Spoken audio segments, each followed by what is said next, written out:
So Dillian Whyte went on TalkSport again earlier on today, and he revealed more details about this AJ situation. He confirmed that he has indeed received a contract from Eddie Hearn, but it's not the type of contract that he says he was initially promised. He said the version that he got had a number of sticking points in it that he didn't expect to be in there, and he's obviously not happy about that. Most notably, a rematch clause. He seemed to indicate that it was a one-way rematch clause, whereby if AJ loses, he gets the option of an immediate rematch. But if Dillian Whyte loses, he doesn't get that same option. That's what he seemed to indicate, but it wasn't 100% clear, at least not to me. So I'd like some clarification on it, either from Dillian or somebody else involved in that situation. He also said there are a number of other sticking points in addition to the rematch clause that would prevent him from moving on should he win. But he didn't specify what they were. So I'm going to speculate and say that perhaps if Dillian Whyte were to beat AJ, he'd be tied down into a multi-fight deal with Matchroom and DAZN. Now, Dillian Whyte has always worked with Eddie Hearn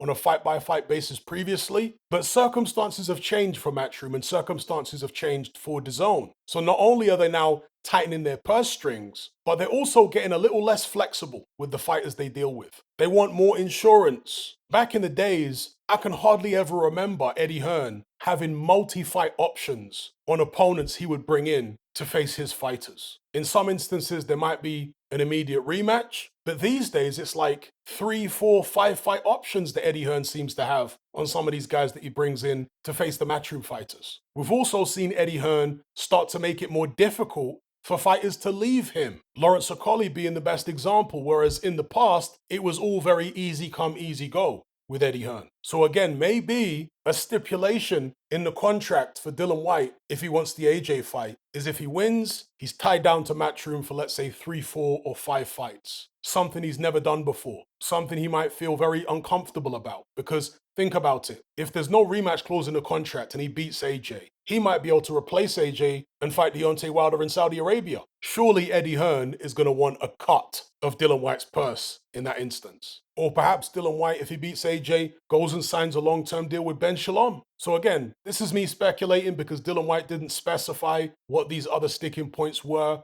aside from the rematch clause. I think this is reasonable speculation, right? But going back to the rematch clause, generally speaking, I do not like immediate rematches. From a fan perspective, I don't think they're necessary. Obviously, the fan perspective and the business perspective are often quite different. But from a fan perspective, the only time I want to see an immediate rematch is if the first fight, let's say, ends with a freak injury that isn't caused by a punch, or there's a controversial decision. In fights like that, I sometimes might be in favor of an immediate rematch. But if the first fight ends decisively, I don't like them. The heavyweight division in particular has been stagnated by many things, but immediate rematches have been one of them. Now, if a champion is making a voluntary defense, I don't like there to be a rematch clause in the contract, but I can tolerate it. Why? Because the champion is giving the challenger an opportunity. He's gone down the list of opponents in the top 10, top 15 in the rankings, and he's picked out a name. And that name has basically been given a lottery ticket, a chance to make multi millions. So again, I don't like champions doing that for voluntary defenses, but I get it and I can tolerate it. What I can't tolerate is immediate rematches for mandatory defenses. The first time I ever remember that happening was in a Vladimir Klitschko fight. It might have been against Kubrat Pulev. Because for those of you who don't know, the standard mandatory contract for decades and decades with all the sanctioning bodies has been one in which there is no rematch clause. So if the mandatory challenger beats the champion, he can just sail off into the sunset, move on to bigger and better things. He isn't tied down to a rematch. But Kubrat Pulev with Vladimir Klitschko, for some reason, agreed to have a rematch clause in the contract when he didn't need to. Same thing when Tyson Fury fought Vladimir Klitschko. He agreed for there to be a rematch clause in the contract when he didn't need to. Fury was WBO mandatory. And most recently, Alexander Usyk agreed to a rematch clause when he was mandatory for Anthony Joshua. Why are these guys doing this? Is it because they get a better deal financially? I don't know. What I do know is it holds up the heavyweight division. It stagnates it. And the whole point of having mandatory challenges in the first place is to cut through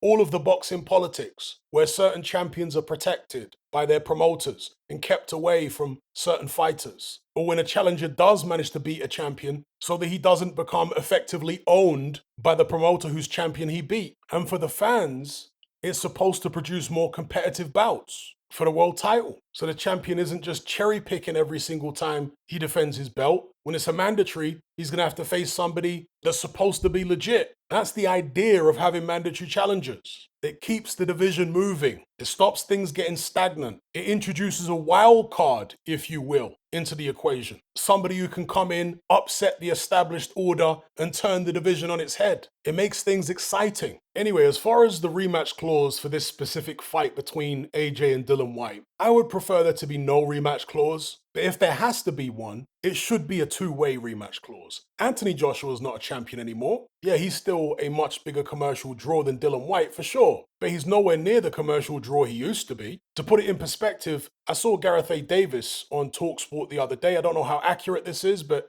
he said it publicly. It may or may not be true, but let's just take it at face value for the purposes of this example. He said that Anthony Joshua is making about £10 million or dollars a fight from DAZN. Now that's a lot of money, but it's nowhere near as much money as he used to make. He was making well over £20 million a fight when he was champion. In some instances, even more than that. I think his career highest payday was either the Andy Ruiz rematch or the Usyk rematch. Might have been the Andy Ruiz rematch, where he was paid something like £60 million or dollars. He's gone from that to making 10 million. So you can see how far he's fallen in terms of commercial value. He's also fallen in terms of credibility in a boxing sense. Fans do not look at Anthony Joshua now the way they did 3, 4, 5 years ago. He is not viewed by, I want to say the majority of boxing fans at this point, as an elite heavyweight. And by elite, because people have different definitions of elite, by elite I'm talking about top 3. Is AJ really top 3 in the division right now? Many would say he's not. Whereas just a few years ago, the majority would say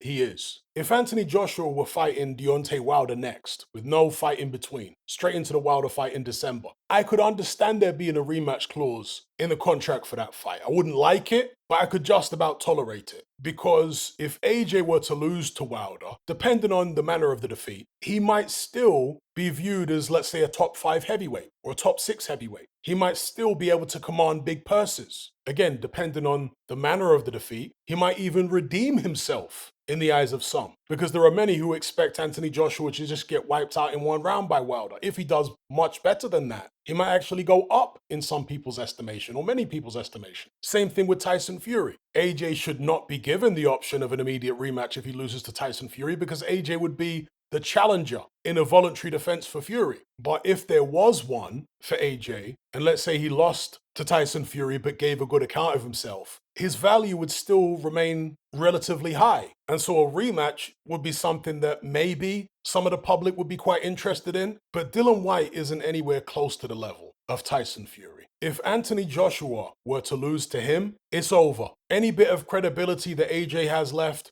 gone if he loses to Dillian Whyte. And his commercial value would drop to the lowest it's been since maybe the first Dillian Whyte fight. They wouldn't be able to revive him. They wouldn't be able to resurrect him if that happened. It would be different if AJ was some up-and-coming, unbeaten young fighter. A perfect example would be his first fight with Dillian Whyte. Far more understandable for there to be a rematch clause in a contract for that fight. Because if he loses, hey, it was a blip. He's a young guy. His whole career's ahead of him. We'll take the immediate rematch and his credibility might be restored. But that's not the case here. AJ's at Last Chance Saloon now, fighting a guy who he already knocked out years ago. If he loses to him, it's over. Dillian Whyte's been getting hurt in just about every fight going back several years. He's been chinned twice in his last 4 fights. If AJ loses to that guy, forget about it. Why even do a rematch? What are you hoping to salvage? You're just flogging a dead horse at that stage. Even if he comes back and beats Whyte in the rematch, he's still not going to be taken seriously. He's still not going to be earning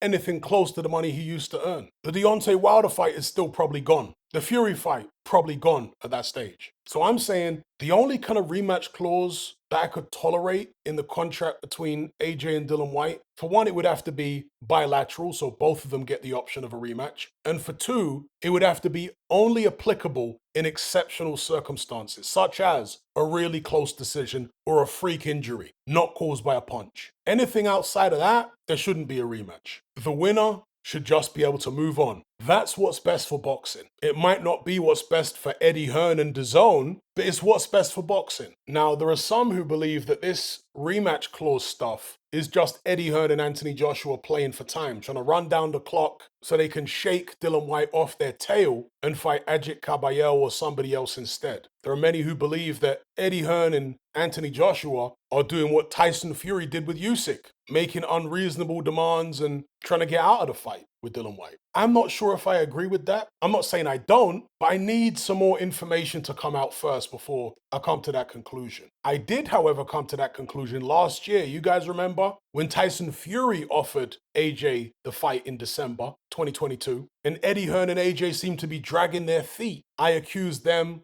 of trying to run down the clock because AJ coming off the 2 defeats to Usyk, confidence on the floor, I don't think he fancied it. So I made that video, which is still up on my channel, saying that AJ ducked Tyson Fury. But again, I'm not sure if that's what's going on here with AJ and Dillian Whyte, because for one, Dillian Whyte is no Tyson Fury, we know that. And for two, AJ's already knocked this guy out. And in fact, for three, you could argue that Dillian Whyte has deteriorated more than AJ has, certainly in terms of punch resistance. And Dillian Whyte was actually given an offer several weeks ago now. And when he eventually accepted the money, because remember, Dillian Whyte initially rejected the money he was being offered. Now he's accepting the money several weeks later. And no sooner had he accepted the money, he was sent a contract immediately. So are those the actions of someone in Anthony Joshua and its promoter Eddie Hearn who don't want the Dillian Whyte fight? I mean, I'm open to the possibility, but I'm not yet convinced that that's what's going on here. Let me know what you guys think in the comment section below.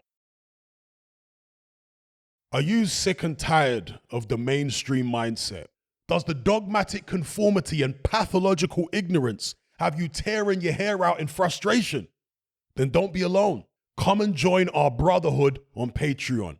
We stand as a beacon of reason against an army of insanity. You'll gain access to my weekly topical podcast where we take more deep dives than Jacques Cousteau on an endless variety of subjects. There's also videos, interviews, live Q&As, as well as a vast back catalogue of previous episodes, including my popular Confessions of a Nightclub Bouncer series. You can listen via the Patreon app or download in high-quality MP3. Connect with myself and hundreds of other members in our Element chat group. There's no contract, no commitment, you can cancel at any time, and it's cheaper than a Mickey D's McMuffin. Just head to my Patreon page via the link below this video and select the tier called the Brotherhood of Reason. I'll see you over there.